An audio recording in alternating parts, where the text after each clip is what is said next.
Good morning, everyone. I think it's time we should start. Welcome to the public seminar organized by the Urban Lifeline Journal. Today, we are very honored to have two very distinguished researchers working on structural health monitoring to give us a public seminar.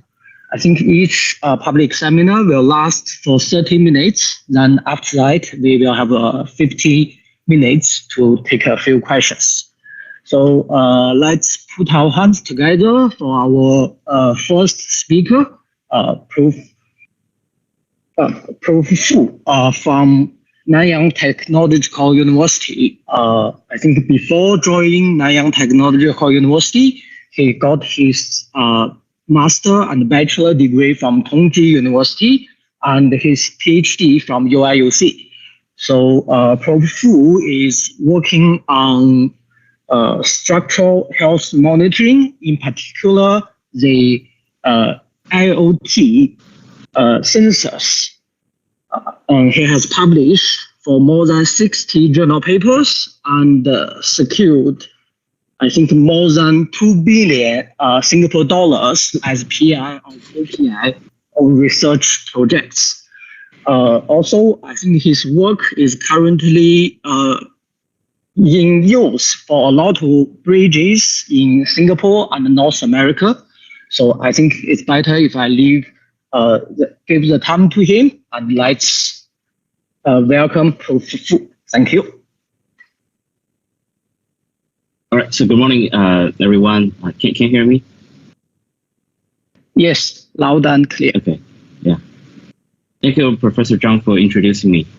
Just a minor correct, it's 2 minutes, not 2 billion. So yeah, but okay. So yeah, maybe we can start since we are already started the short time. Let me share my screen. Let's see.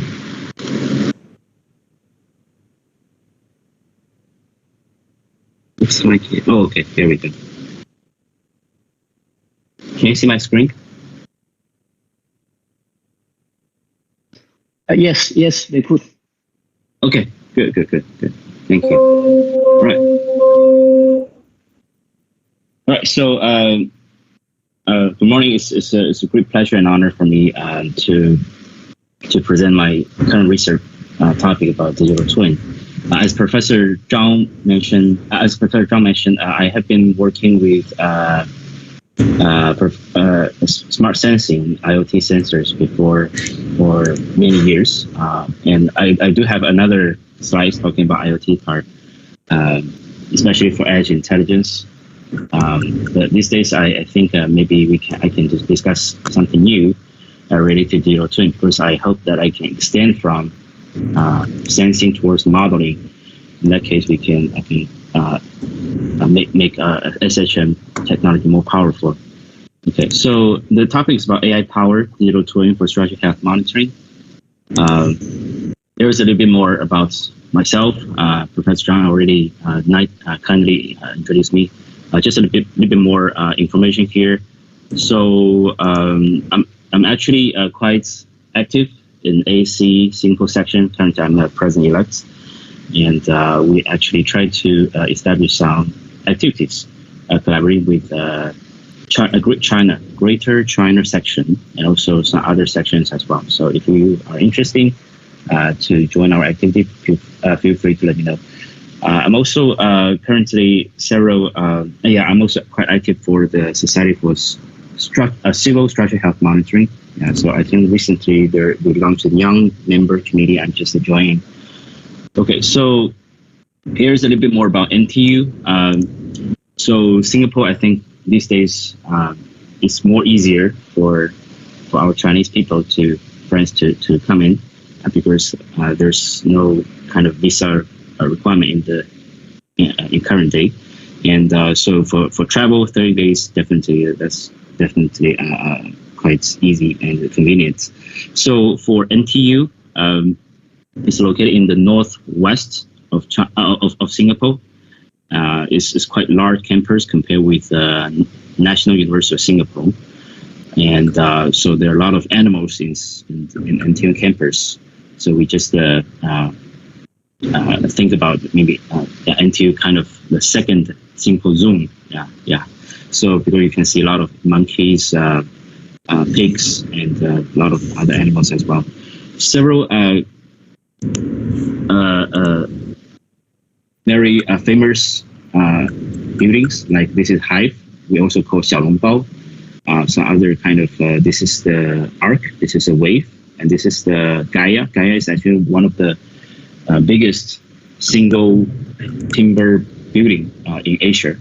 So this tries to demonstrate there's a net zero carbon construction technology. Okay, so here's the outline of my presentation. I will give a brief introduction about background, motivation at digital twin, and then my first trial of digital twin many years ago, and also surrogate model, transfer AAE, computer vision, live digital twin. This is actually the study I've been done in NTU in Singapore. So a little bit background.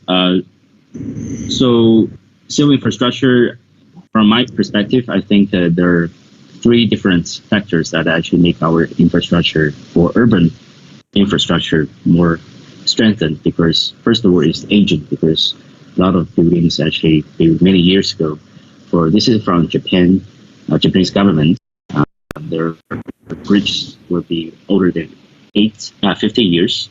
On the other hand, is the population growth in Asia is actually growing very fast, especially for South Asia. And third factor is actually the natural or man-made disasters that actually further make our infrastructure more strengthened or overburdened. Yeah, so like earthquakes or some explosions, etc., etc. Yeah, so SHM, structural health monitoring, is actually has great potential to address these challenges. And I put human body and also the empire building. Yeah, 帝国大厦. I don't know how to speak English, but try to represent there's neurons in human body and how does our sensors try to provide this continuous monitoring of the conditions. So SHM actually has two categories. One's the campaign type SHM. These have been used a lot for post-disaster condition assessment, like post-earthquake. After earthquake, they can install sensors on that and then try to do the rapid condition assessment afterwards. So it just to take hours or days because there are so many buildings to do after a big earthquake happens. On the other hand, is that long-term SHM. This actually has been used for time scale, could be months or even years. Okay. And this has been used in many signature structures, like the Qingma Bridge and also other very tall buildings. These sensors have been stored there permanently. So for long-term SHM, this is actually my focus. Is we can address several. We can have several functionality like emerging response, fast condition assessments, long-term behavior analysis, and continuous or periodic condition assessments. Basically address real events and also deterioration concerns. So regarding digital twin, this is a buzzword, and I believe many of you already learn and also even publish papers within these topics. And so I just maybe briefly kind of summarize what based on my understanding. So this is actually the potential bridge in Illinois, United States, on the left-hand side. On the right-hand side is the FT model in Abacus that I built during my actually collaborate with my colleagues. I think Vedas during my PhD study more than 6 years ago.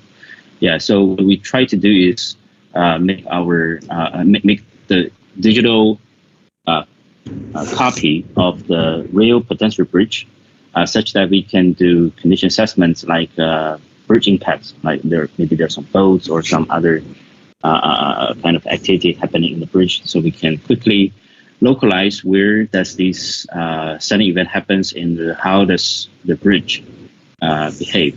If there is any damage, we should close the bridge and do further condition assessment. Yeah, so when we talk about zero twin, the key words, the key concept is the closed loop. Right? So most people I think we're starting with the model updating, because this is actually has been established in the past decades, and I believe Professor DDANN is one of the experts in this area. So maybe you can ask him for more detail for this type of question. And so once we have the updating, so the model will have represents the real structures accurately, and then we can do condition assessments. So on the other hand, how can we kind of feedback our zero twin information or knowledge back to our physical twin is actually more challenging part. How do we develop the decision-making strategy? How do we do what-if simulations? Try to kind of mimic different scenarios such that we can help owners or engineers to do kind of, for example, how to repair the structure more effectively, or how do we kind of prioritize, for example, prioritize the location of the inspection or repair or maintenance for the bridge, etc., etc. Yeah. So basically, this is a closed loop, and it can. On the other hand, it's about the scale of the time, right? So we can do every day or every month. We can also do every minute or even every second. This is actually more real-time conditions. So that's actually one thing my team is actually exploring. Okay, so this is actually the layout about digital twin. We have published in the review paper in IEEE Transitions on Intelligent Transportation System. So this figure is coming from that journal paper. So basically, we're starting with the infrastructure, and then we have the data acquisition layer, basically the sensors, and then there's transmission layer. We have Wi-Fi, Bluetooth, etc., even the cloud server to manage data. And after that, on top of that, there's a data modeling layer. It could be physical, it could be it could be different, like BIM model, numerical simulation, agent-based model, etc., or geospatial model, etc. as well. On top of that, it would be the data fusion layer. How do we kind of extract and combine different sources of data, and even combine the data with the model? How do we kind of update, calibrate the model, or even we have these days also a hot topic about physics-based, the data-driven model, right? So basically combine, hybrid model to have more powerful functionalities. And on top of that, it actually is more related to the industrial usage. How do we provide a service, SHM, transportation management, or even interaction with people, like using AR, VR, etc., etc. Yeah. So, twin has our team has explored several different applications these days. Some of them have been published, some of them still ongoing. Like how do we optimize the design parameter for the tunnel construction, and how do we kind of predict the stress and deformation of the viaducts in Singapore during construction? Because in Singapore there's they use the prefabricated, so segment by segment we can actually predict their deformation and strength to provide early information of anomaly activities. On the right-hand side, it basically the construction model. We actually build a BIM model, and also for continuous monitoring. And also we do the fault detection diagnose. This is actually in the MRT, basically the subway tunnel. How do we kind of quickly identify the track faults using modeling technology?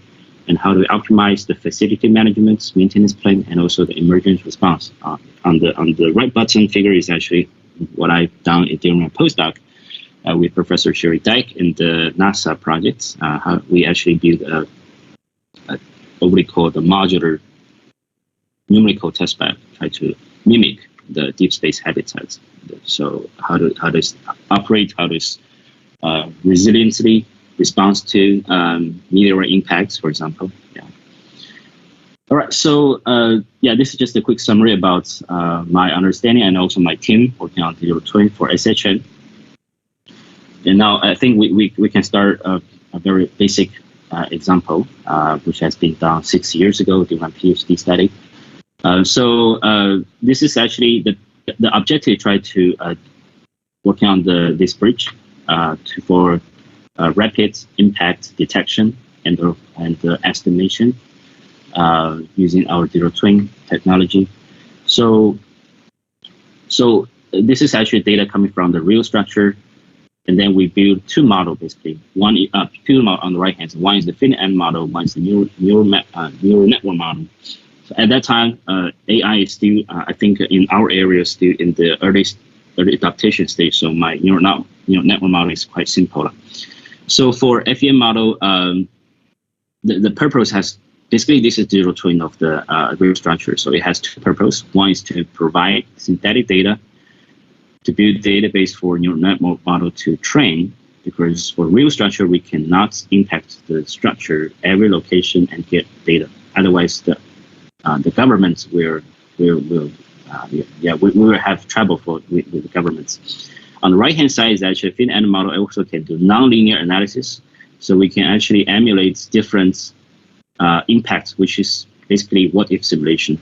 Yeah, we can impact the bridge into the different location, and then to see how big does the impact can allow, such that we can prevent the nonlinear behavior which represent the damage. Yeah, so this is for that nonlinear analysis, we can establish the thresholds about limit impact force that can allow to happen in the real impact scenario. So basically, there's a two objective summary: database for neural network for training, synthetic data, threshold for recognition assessment. This is basically what is simulation. Yeah. So neural network actually can estimate impact location and force impulse force, and then eventually we can have a quick check about if there's a damage or not. If there's a damage, we send a warning. Otherwise, we will reset the system and waiting for the next activity happening. So this is the framework.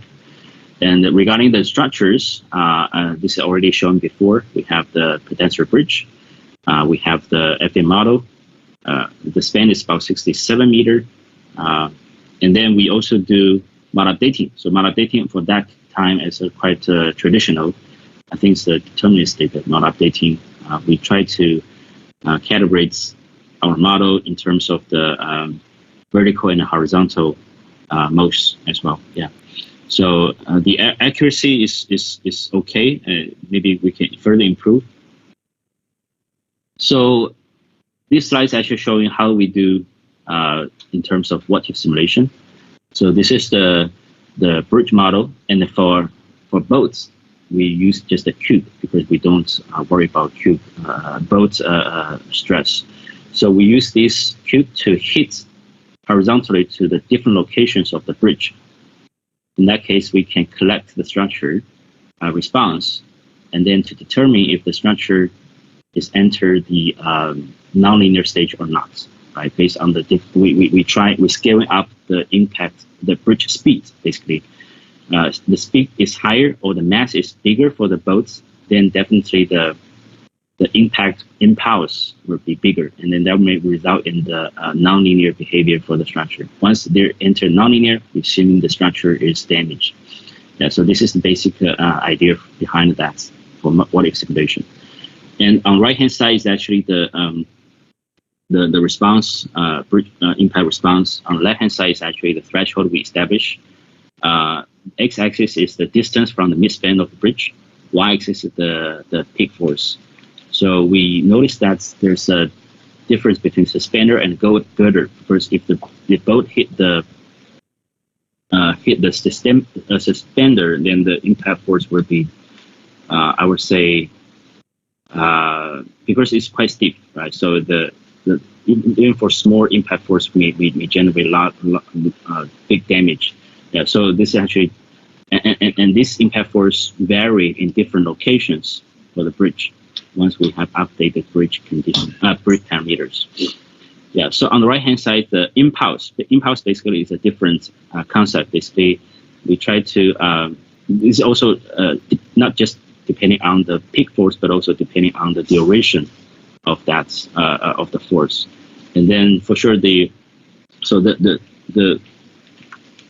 behavior of the suspender girder is different, because for suspender, if you hit that, and then the oscillation will last longer compared with the girder. Yeah, so that's why the impact force, the threshold limit is actually larger. So we can discuss more if you have questions. Maybe I think I go too much details. And then our digital twin actually also provides this synthetic data sets. We generate x-axis the distance from to the midspan, and unit is meter. Y-axis is the boat speeds, and then we each data points within this figures that represent one simulation scenario, and then we generate so much data sets for AI model to do the training and testing. On the left-hand side, we have sublayer, two kind of small neural network combined together. On the first part is for impact location. On the second part is for impact force estimation, and next impact force impulse estimation as well. Yeah. So for the layers, it's actually quite simple. I would say compared with current very new and fancy neural network technology. And we just we learn from what's the impacts for the composite panel in the aerospace engineering. Yeah. So we learn what they do in their area, and then we find this type of feature would be quite effective. And on the right-hand side, in terms of the which feature we'll use for which purpose. And here's the experimental setup in the real bridge. On the right-hand side is actually the we put the sensor below the girder, and we also put the wire sensor on top of wire sensor, because my team worked on wire sensor part. So we try to see ours, try to compare if the result from the wireless is comparable with the wired.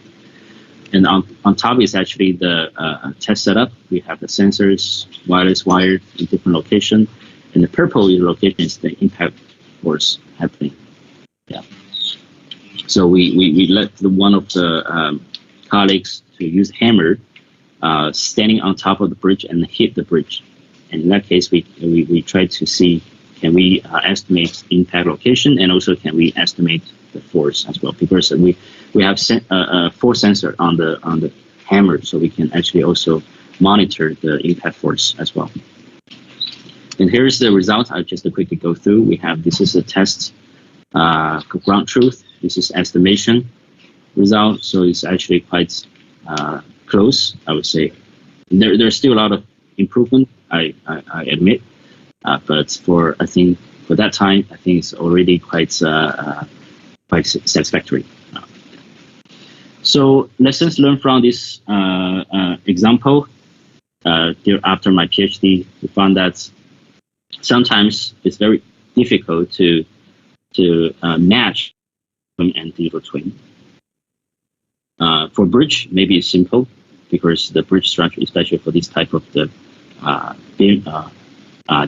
type bridge. For other cable stay bridge, or maybe more challenging.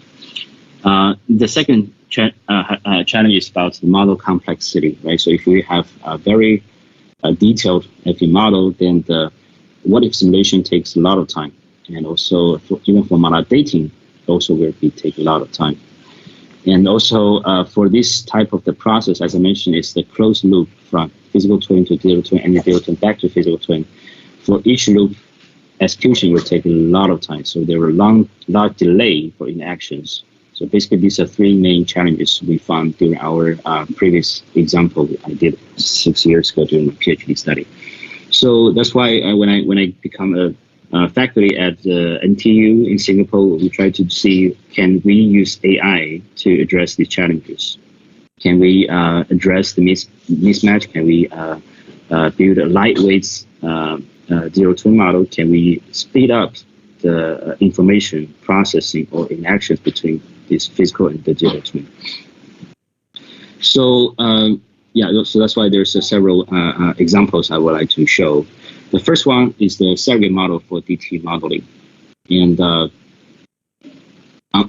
the figure on the right hand side basically is still a traditional way, the tensor bridge, the FE model in MATLAB, and I think my colleague at UIUC, they try to use the traditional model dating to estimate the corrosion conditions in each steel member.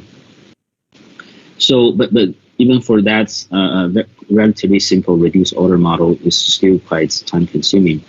So can we use the AI, or for example, a neural network model to address that? So that's why my student currently try to explore AI model. So the idea is that we have the FE model. So this is I think in OpenSys model. Yeah.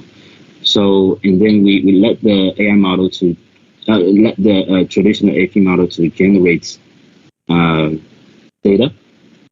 And then this data set can let the AI model for training or surrogate model for training. And then we use the Bayesian updating, try to find the best parameter but during that Bayesian updating, we didn't involve FE model anymore, we just involve AI model. And once we find that information, we can actually, in the end, to further get back to the FE model to find the most best matching model as well. Yeah.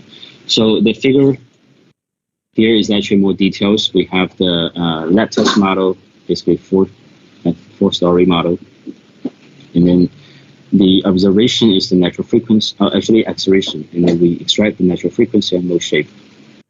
The input layer is the theta. It's actually the Young's modulus for different layers, different floors. We assume each floor they have the same, roughly the same Young's modulus for steel material. On the right-hand side, the upper layer is actually, in this case, we consider the error or the difference between the FE model and the lab test model.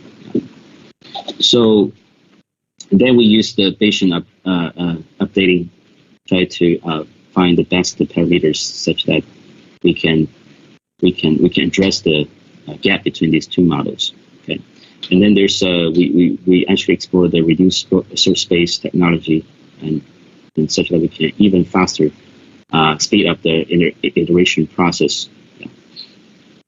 So here's the comparison in terms of the initial FE model, Young's modulus for each floor. And if we use traditional FE model updating, and if we use the fully connected neural network model updating, so the accuracy is quite good, match well, and the updating time is actually much faster. Yeah, so on the right-hand side is actually the calibration without damage. We further do damage detection.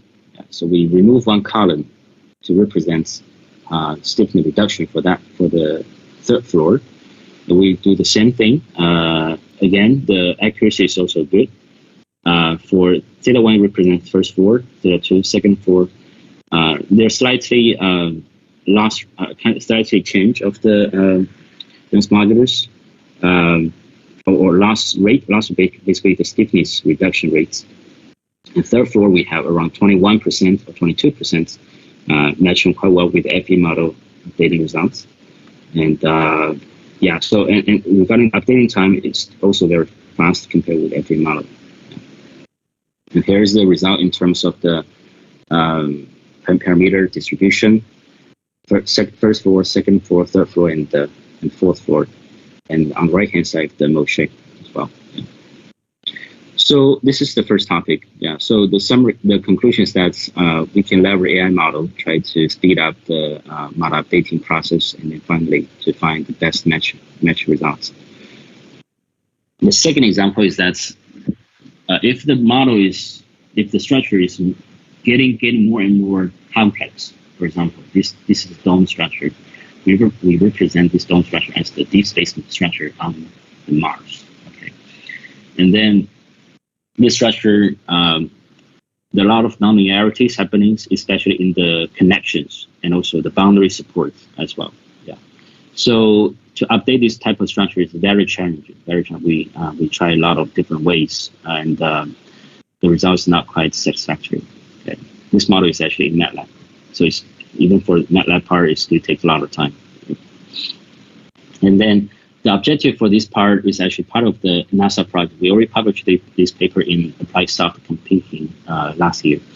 So the objective try to see, okay, if there's a meteorite impact happens in the deep space habitat structure, can we quickly identify the location of impact and also estimate impact force.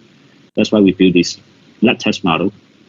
And then we use hammer to hit different locations to emulate meteorite impacts on top of the structure. And this figure shows the model analysis results, numerical structure, and experimental structure. You'll find the natural frequency maybe is matching well. Maybe in higher modes is challenging. The lower modes is okay. But if you look at the mode shape comparison, for information we use TMCMC, transitional, I think Monte Carlo simulation. I forgot the full name, but we use that technology for model updating. Yeah, so for mode shape comparison, to find out mode 1, mode 2, numerical structure, experimental structure, numerical structure. They actually, we try very hard, but there's a lot of difference happen. And my colleagues spent quite a few time to address the challenge, but it's still very, very difficult. So that's why I think, okay, maybe AFA model is not powerful to serve for this purpose. Can we leverage AI to address the challenge? So that's why we actually come up with this flow chart. So on the left-hand side is the AFA model. We use the orange structure or benchmark structure for ASC or SHM. On the right-hand side, we have AFA model plus AI model. So basically, in this case, we do not use AI model to replace numerical model, but we use AI model to fill the gap between the physical and the numerical model. So this inevitable gap, we say this inevitable gap because we do notice the limitation of the numerical model to match well with the complex structure model. So that's the inevitable gap. And inevitable gap, we will use AI to fill the gap. We propose transfer AE technology. AE represent autoencoder. Transfer represent transfer learning. And such that the augmented AI plus numerical model will be equivalent to the physical model. Yeah. So this is the basic concept. And then the process is that we have physical structure for the impact response acquisition. Basically is we use the hammer to hit the structure nodes in different locations. And we also build our model and also try the model updating to try to our best to match with that. And I guess I need to go faster. Already half an hour passed.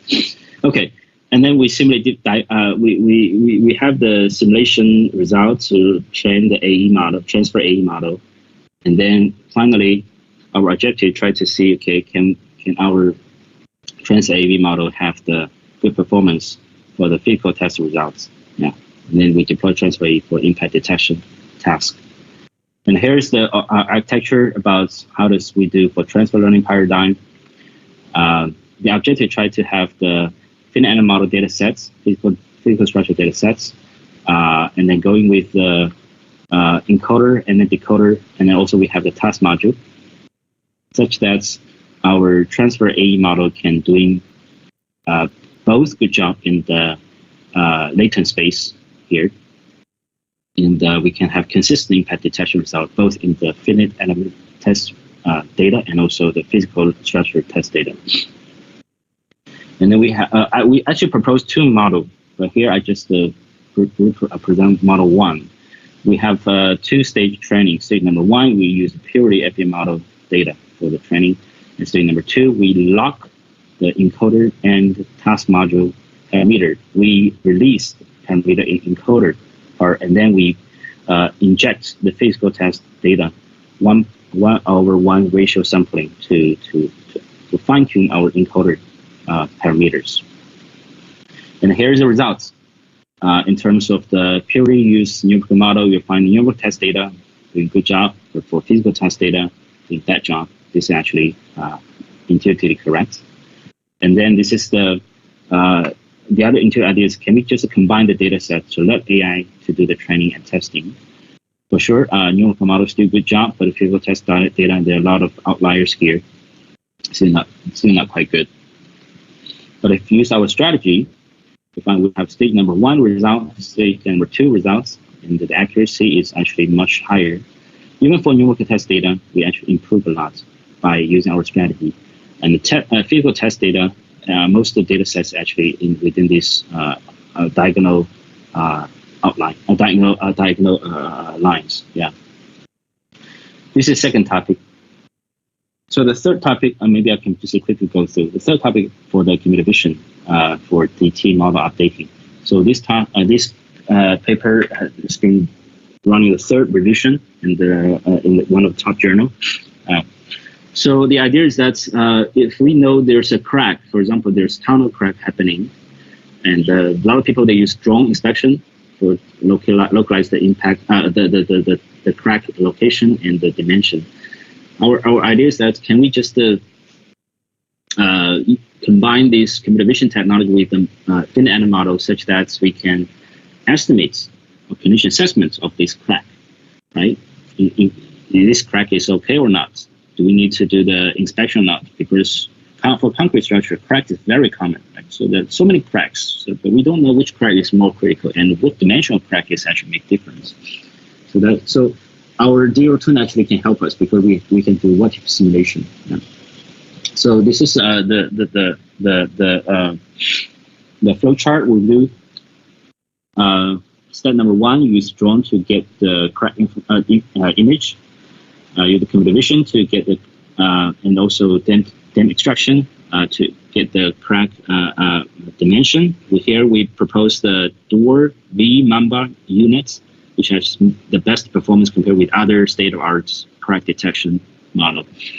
And then we map in this crack information into the FA model such that we can do what-if simulation to estimate the tunnel behavior or residual capacity of the lining segments. And this is the stage number one, and this is the for crack segmentation data set, crack segmentation results. Our member UNet actually doing the best result compared with other different state-of-art solutions. And this is the more kind of a flow chart about how do we do crack detection, the then matching about the dimension of the crack, and then how to map that with the image to the curved structure. Yeah, so basically this is curved. This is not the flat. So this is also use some image processing in the vision technology. And then we do the different depth levels. This is basically what-if simulation, because the depth of the crack is not easy to measure. So we just do assume a different level of the depth of the crack, and to see what is the residual capacity of for that segments for condition assessments afterwards. And here's more, so this is third topic. The last topic, maybe I can just quickly go through, surfing it. So the last topic is try to the live digital twin, because I'm working on the real-time condition assessment, real-time structure health monitor. So I'm thinking, can we do also real-time digital twin framework? Yeah. So the idea is that we put AI as the model to provide the condition provide the prediction instead of the FE model, and that can So step number one is actually for real-time displacement application. We just use the OpenMV, very cheap computer vision board, and then to do the displacement measurement. Use that information, we fit into, we also do the experimental test data. We collect some data set. We also have numerical model. We also generate data sets. And then we let the AI to do the training. And in this case, we do both. One is the displacement, one is the strain. The strain estimation, strain prediction. And then here's the demo. I let one student to push the top floor of the structure, and this is on the right hand side is showing the displacement, the real-time displacement estimation, and the real-time stress estimation. On the left hand side is the model visualization, also in real time. Okay, So on left hand side is the real structure. Yeah. So there's some kind of time lagging for the big computer video to execute.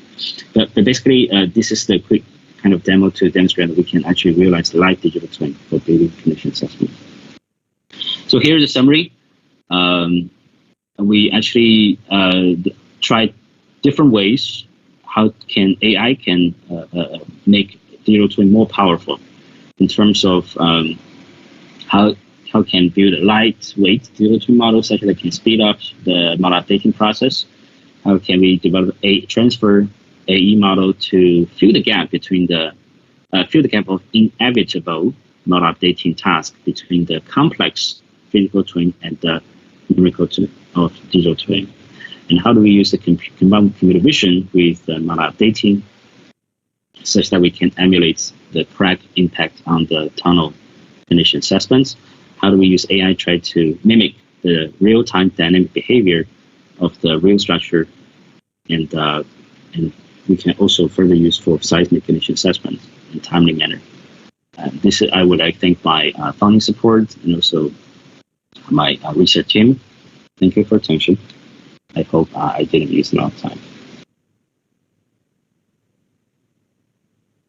Thank you for the wonderful seminar. I think we still have time to take a few questions. Does anyone have any question?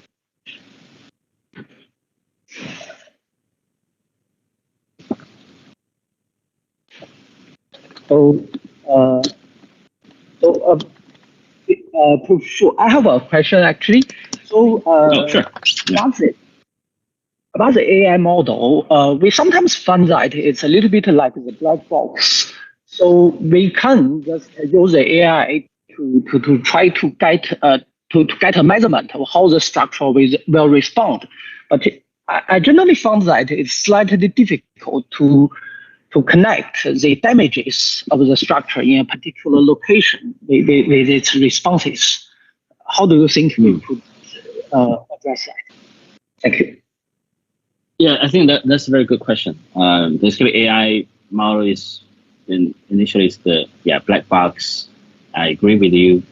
That's why there's so many researcher studies talking about the explainable or interpretable AI model. Try to unfold the black box to kind of uncover the information inside the AI model. And also there's quite several technology about the physics guided or physics driven or physics integrated. There is a different terminology related to that. In that case, we try to introduce the physical law into the AI model, and then help us either make the AI model more powerful, or to make the AI model more explainable, or make the AI result more make sense to the engineers to understand. So in the way, I think that's definitely the good way to explore. That we not just use AI as the tool. I think most of the researcher, most of my students maybe have, and when they use AI, they have this kind of feeling that they just use AI as a tool. And if we just use the tool, then we may not just worry about the low level information, and then black box definitely information, and then to address our questions. But somehow we need to kind of look in detail about, maybe we can try a blade test or some other estimation or sharp analysis, and try to understand what's really happening inside the AI model. So I think that's the future trend. We will try to understand AI model and try to leverage AI to understand our domain knowledge, or even discovery of a domain knowledge, especially in the SHM area. I'm not sure if I addressed the question, but it's just sharing of some of my thoughts about what we can try. What would be interesting or future trend. Okay, thank you. Any other questions?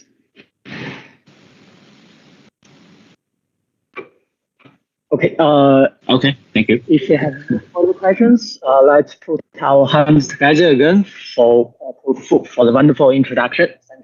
Thank you. Thank you, Professor Zhang. Yeah, thank you, Professor Zhu, for this opportunity.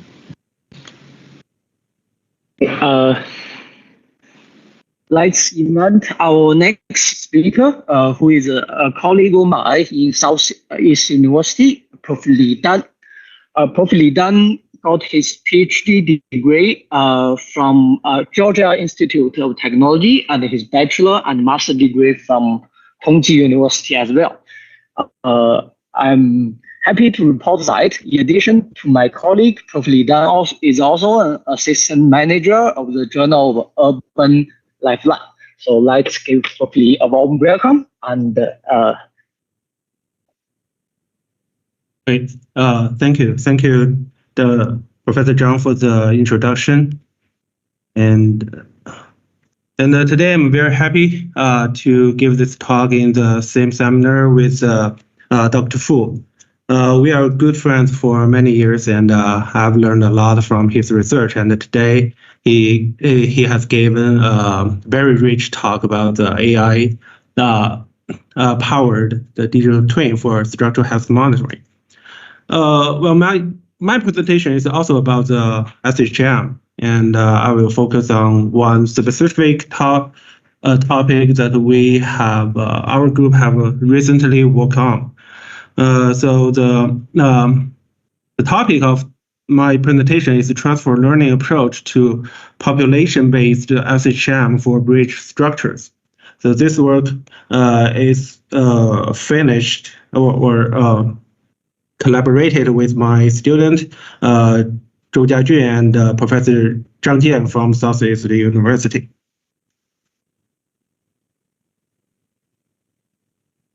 Here's the outline of my my presentation, and I will start with the background and motivation. And the key part is the second one. It's the dynamic domain adversary neural network, which is the framework that we propose to solve this population-based SHM. And then I will use two validation examples. One is the numerical simulation, and another is a laboratory experiment to validate our method. And the presentation will end with a conclusion and future work. The SHM is a very active research field, and a lot of researchers have been working on this for many years. And the current paradigm for structural health monitoring is like comprehensive monitoring. So this one, in the previous talk, Dr. Fu have already given a very good example, like a suspension bridges. So for complicated and like this long span bridges, engineers usually install a lot of kind of sensors to try to capture the comprehensive information about this structure. For example, for a bridge, we can install the dynamic WIM system to measure the vehicle load to get the input information for this structure. Or we also install a lot of accelerometers to get the dynamic behavior of this structure.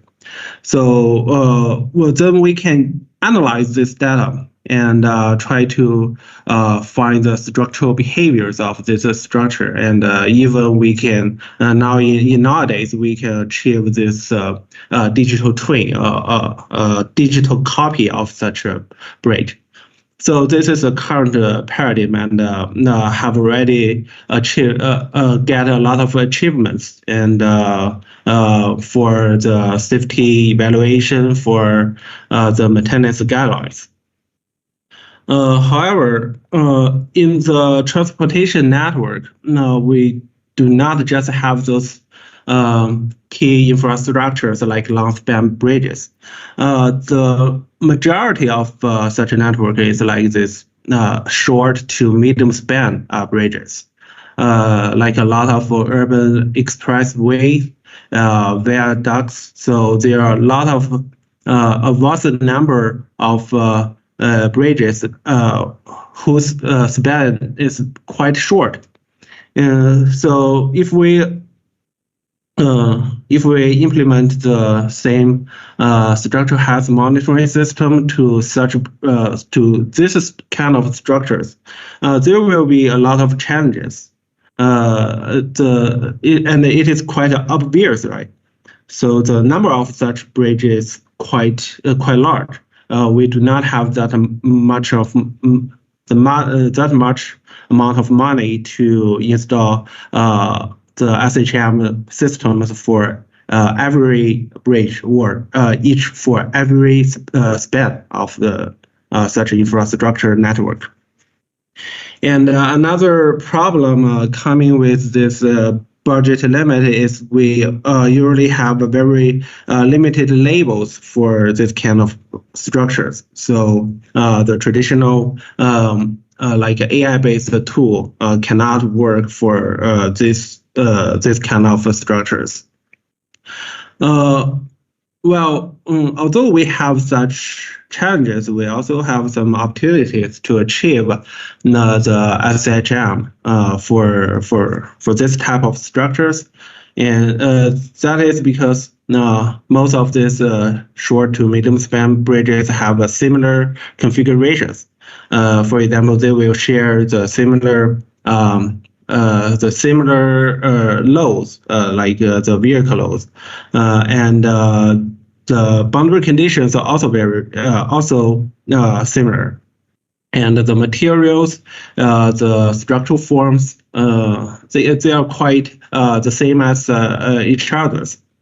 So this provides the opportunities for monitoring behavior of these structures, and this is what we propose. It's called the population-based SHM, which is that we do not focus on only one span of this bridge.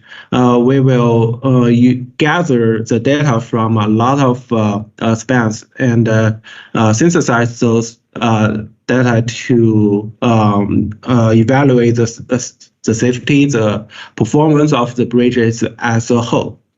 And the way or the tool to achieve this is transfer learning.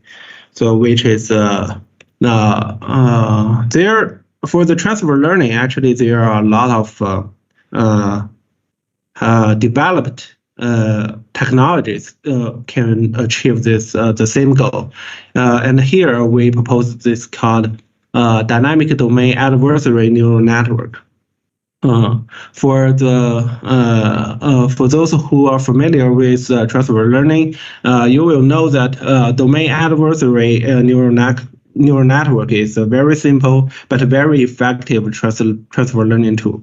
So we just make an advanced version for that to tailor this to achieve our to solve the specific task for this population-based SHM problem. And here, this slide shows the whole architecture of this neural network. So the dynamic part is actually in the first part, in the very beginning. So this neural network will take the input from different domains. And here the domain just refers to each bridge in this transportation network. So you can treat it as a just like the single structure. And for each domain, they will have its own features. And in this, in our preliminary work, it's just the natural frequencies, identified natural frequencies. So we will use that for the later damage location or damage identification task. And here, for the traditional domain adversary neural network, it requires that each domain should have the same domain dimensions, which means that the dimension for all these inputs are the same. But this may not be achieved for the population-based SHM, because although the structures share similar configurations, they will also have some differences. So maybe for one structure, you can identify 3 natural frequencies, and for the other one, you may identify 5 or even 10 natural frequencies. So we will use a projection network right after this input to make all this feature space to be one unified feature space.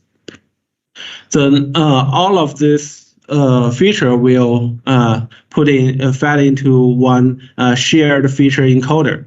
And this encoder will later provide the information on the label classification and domain discrimination. So the red part of this neural network is the same as the traditional domain adversarial neural network. The label classifier will just make the classification for specific tasks. Like the damage identification or the damage localization. So they will use this label classifier to make these classifications. And the next part is the domain discriminator. So this one is actually to help the neural network to find the domain invariant feature. So they will maximize the discrimination error, and then to let the neural network confuse about whether the data comes from the source domain or whether the data comes from the target domain. So with this one, this will help the shared feature encoder to be one domain invariant feature. And later for the objective function, just take a lot of components. It will take the loss of the classification. It will take the pseudo labor loss and maximum minimum discrepancy error and this domain discrimination error. And we will combine all of this to help train one shared feature encoder, and then to see whether that we can leverage the information from different domains to achieve the damage identification task. Maybe this kind of abstract, then we will use 2 examples to help you to understand this framework. The first one is just a numerical study. We simulate the behavior of 4 structures. And this has heterogeneous configurations. For domain number 1, it is just a 1-span beam, simply supported beam, and the length is 18 feet. And for the second one, it's a 2-span beam structure. And the third domain is also a single-span bridge, but the span length is larger than the first one. It's double as the length of the span of the first one. And the fourth domain is a 3-span beam structure. And all these structures is reinforced concrete material. We can see this red dot refers to the rebar, and the gray square just the concrete for this section, cross section. And the red short bar identify the damage locations. For each domain, we will consider in total 3 classes. The class number 1, class number 0 refers to healthy state, which means there is no damage for this structure. And class number 1 is the possible damage with 10 10% stiffness reduction at this red bar location. And class number 2 is 30% stiffness reduction at this damage location. And class number 3 is 50% stiffness reduction. So this 3 classes refers to different severities of the damage. And we separate this training network and validation, like one training data set and one testing data set. So we can see that for the training part, the first 3 domains have a quite large number of data points, or in the reality means the labeled data. And for domain number 4, we have very limited number of this labeled data. And one thing should be noted is that we do not have the class number 3 for domain 4. So, but in the testing part, we can see there are 3 cases of class number 3 for domain number 4. So this validation is to check whether our neural network can successfully identify all this to identify the damage severities, even though that in the training part we do not have that information. So whether we can leverage the information from other domains to help the target domain to find the correct value. So this is our goal. And here is feature space for different domains and different classes. And for the input dimension, we can see that the different structures have different input dimensions. The first structure has 3 natural frequency. The second one has 8 natural frequencies. The third one has 6 natural frequency, and the fourth one has 10 natural frequencies. So they are different. So this network can be used for this heterogeneous structure configurations. And the projection network has the domain of 1024, and the shared encoder has a dimension of 521. And the figure on the right just shows the feature space. So the shape of each dot refers to different domains, like the circle, the triangle, and the diamond, and rectangular. This refers to the 4 domains. And the color refers to the 4 different classes, which refers to the damage severities. So we can see that the class number 0 and the class number 1 are quite close to each other. So this is reasonable, right? Because class number 0 refers to healthy state, and the class number 1 refers to 10% damage. And so so in the feature space, the distance between these 2 types of classes are quite close. So this is reasonable. While the class number 3 is quite away from the other data points. So this figure can show that our neural network, after the training, they can well separate the different classes. And here's the classification results. That to better validate our method, we also compare the result with another transfer learning method called the kernelized Bayesian transfer learning approach. So this one does not use a neural network. It's just find a kernel for all of these domains, and to use that as so that kernel just share the similar function as shared feature encoder in our model. Well, here's the result that the red figure refers to the training accuracy, and the red figure refers to the testing accuracy. So we can see that in the training accuracy, both methods can achieve very high accuracies.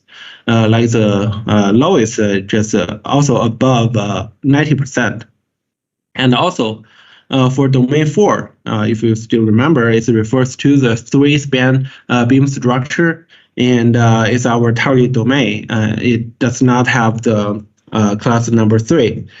So both methods achieve 100% of accuracy, so which means they are very accurate in the training part. However, in the testing accuracy, we can see the difference. For our method, domain 4 also can achieve 90% of accuracy. So the total data is 10, like 2 plus 2 plus 3 plus 3. So we can see that the total data is 10, and which means that in the testing part, only one case is misclassified. But for this KBTL, the kernel-based transfer learning approach, it misclassified two cases. So this, and also for other domains, our neural network also performs better than this reference method, this kernelized Bayesian transfer learning approach. So this numerical study can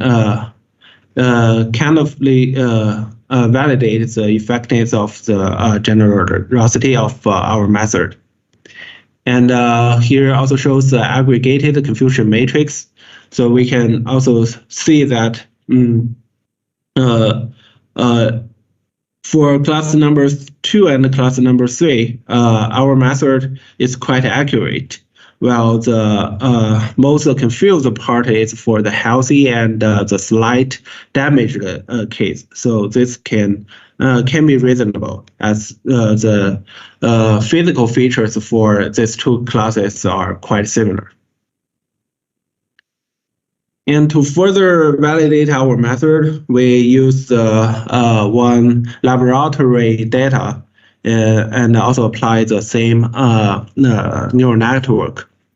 So for this laboratory experiments, the researchers designed a aluminum plate to ensemble multi-span bridges. So although here we can see 1, 2, 3, 4 pairs, but one pair can be take off. Later we will see that example. So they can also simulate the behavior of the structures with different spans. And here is an illustration for this structure. So we can see that this magenta cross refers to the accelerometers, and the black dot refers to additional mass, like this one. So this additional mass just added to this structure to lower the natural frequency, make them similar to the actual bridges. And in this example, we consider 5 states. The first 4 states are the damaged case. So here shows the location for another additional methods. So in this experiment, the researchers will add a math block to these locations to simulate the damaged cases. So this refers to class number 1, 2, 3, 4. And the 5 states, or the 5 class, is a healthy state. And here, in this paper, that the researchers shows the identified model properties for the healthy state for 4 bridge configurations. So we can see that in the bridge number 1, 2, and 4, they are three span bridges, but for bridge configuration number 3, it is just a 2-span bridge. So it's quite obvious in the mode 2 results. Well, in this case, so the input dimension for all these bridges are is 5. So this dimension includes 4 identified natural frequencies and 1 temperature data. So this experiment, in this experiment, the researchers identified the natural frequency under different temperature conditions, and this add a lot of complexity for this damage identification cases. So because we all know that the temperature also affects the natural frequency results. The damage also affects the natural frequency results. So this is a quite complicated scenario. And also, for this reason, we do not use a 2D feature space illustration. So we use another 3D feature illustration, 3D feature illustration, and here the class 0, 1, 2, 3 refers to the 4 damaged conditions, and the class 4, the gray one, refers to the healthy case. So this is reasonable, right? For the healthy one, for the healthy states, even in the reality, we will have the most labeled data. But in the reality, for the damaged cases, the labeled data is quite limited. And in this 3D classification, 3D feature space, we can see that the healthy state is quite separated for the damaged cases, and for all the 4 cases, they are quite separated. So although there are some mixtures maybe here, but now if you change another angle of the figure, then you can also find that these 2 spaces are quite different. And here also shows the classification results. We use the kernelized Bayesian transfer learning as a reference method, and in this case, in this example, we can see our method outperforms the KBTL in both the training accuracy and the testing accuracy, and for all the domains, which means for all these bridges. And for the testing accuracy, the worst performance can be also above 80%. So this can also validate the effectiveness of our method. And here shows the confusion matrix. So we can see that for this one, class number 4, the healthy state, we have the most of the data, and for the misclassification, only 1 data point in this, the truth is damage scenario number 2. It is misclassified as a healthy state.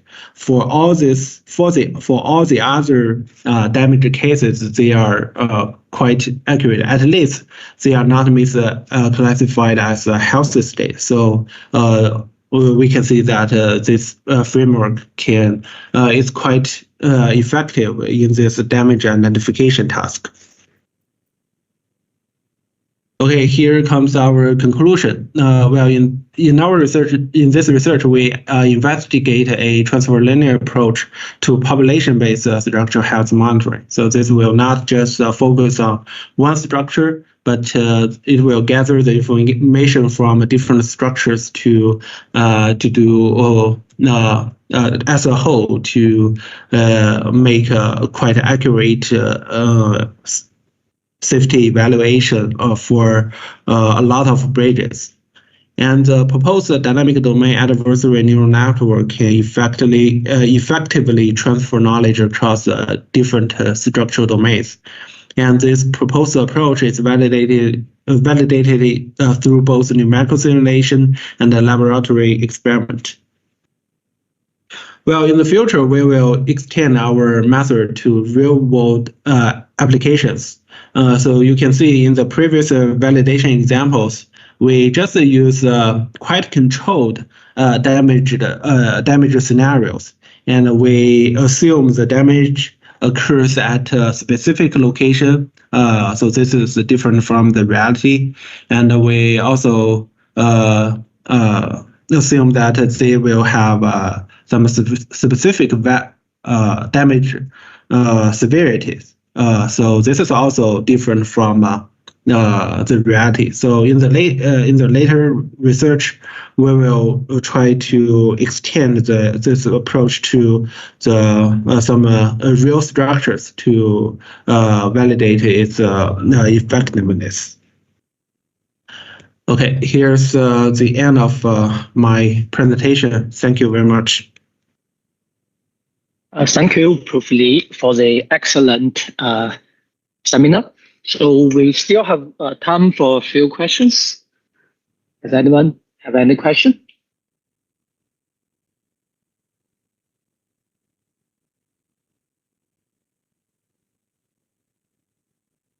Okay, so Prof. Lee, I actually have a question about the transfer learning. So as far as I'm concerned, so the structural performance for a particular span of a bridge may be significantly affected by its boundary conditions.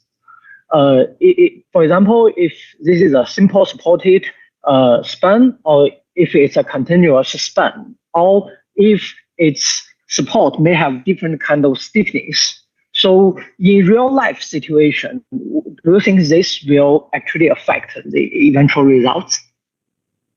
Yeah, this is a kind of good question. So yeah, in reality, the boundary conditions has a very strong effects on the structural behavior.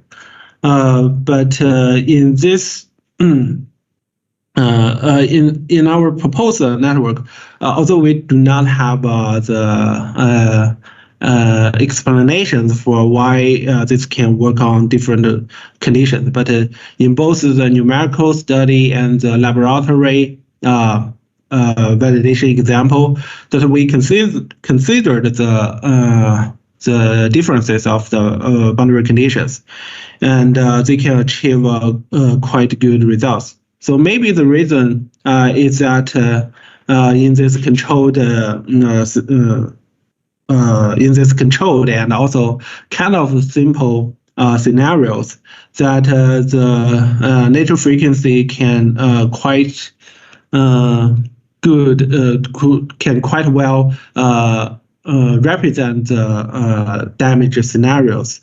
So, and also the neural network is just actually just did a classification task rather than some very accurate identification task. So it makes the results shows that the boundary conditions may not affect for this specific task. Later we will definitely analyze the effects of the boundary conditions. Thank you, Prof. Lee. I think, yeah, that's a little bit of concern, because also I think sometimes the bridge is not continuous, right? They may have some gaps for the Yes.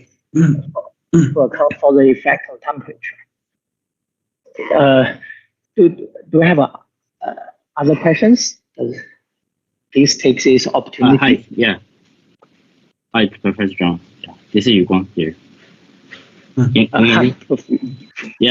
Hi, Dr. Yes. This is Yuguang. Very nice, very informative presentation. Yeah. So I think this is a very good topic and interesting direction. We also tried to explore that in the past, but not able to address these questions.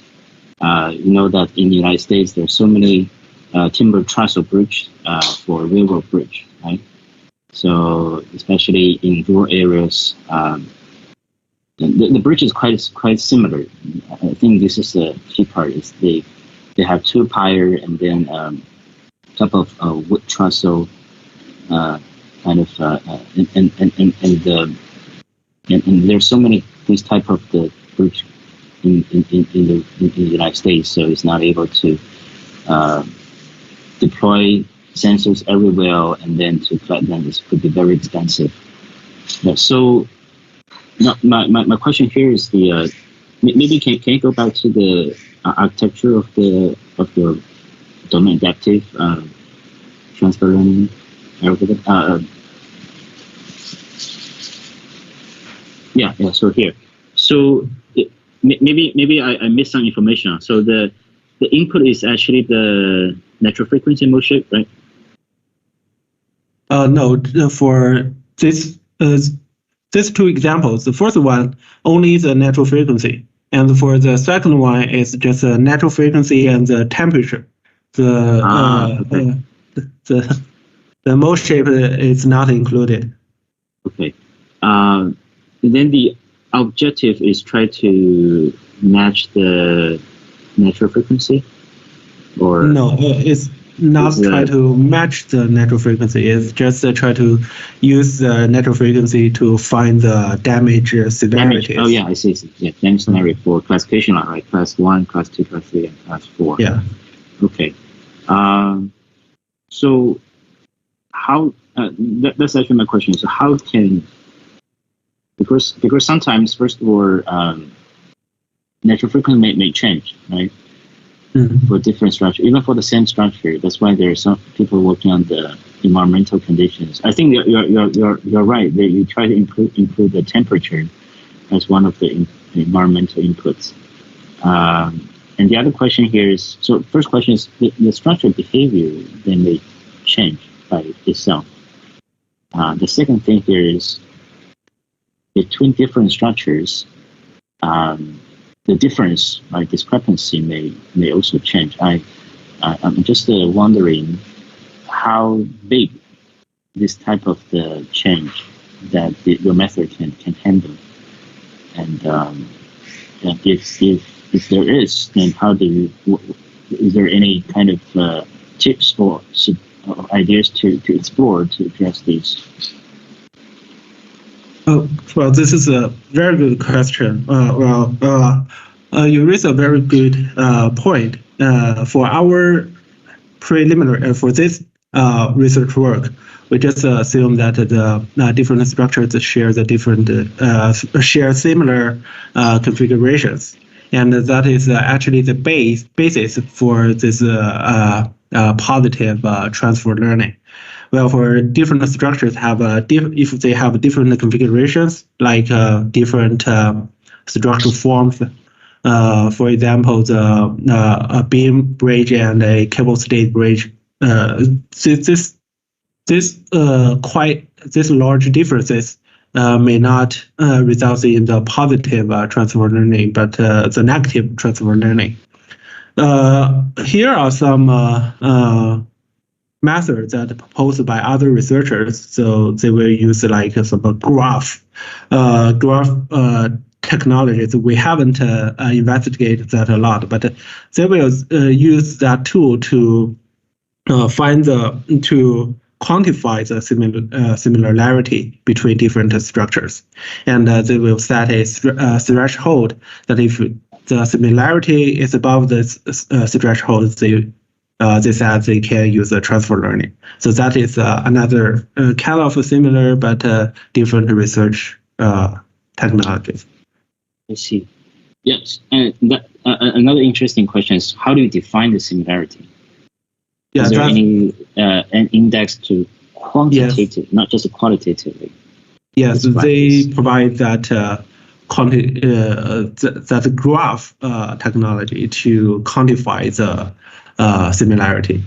I haven't investigated that to date. I see. So I see. maybe find other papers to see. Okay. Yeah, that's kind of interesting. Okay. Okay. Thank you. Thank you. So, if I understand correctly, you are currently doing classification, but in the future, we'll do regression. Sorry?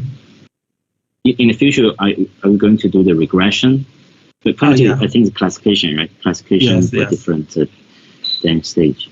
But in the future, maybe regression. But I guess maybe regression is more challenging for transfer learning. Yeah, exactly. Yeah. Okay. We can discuss more. Thank you. Sure. Thank you. Very nice to have to meet you online again. Okay. Keep in touch. Keep in touch. Yeah.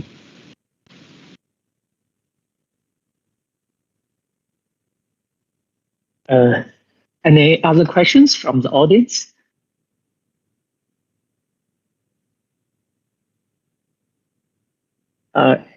If there are no further questions, let's conclude our public seminar for today. Let's put our hands together for this two very excellent speakers.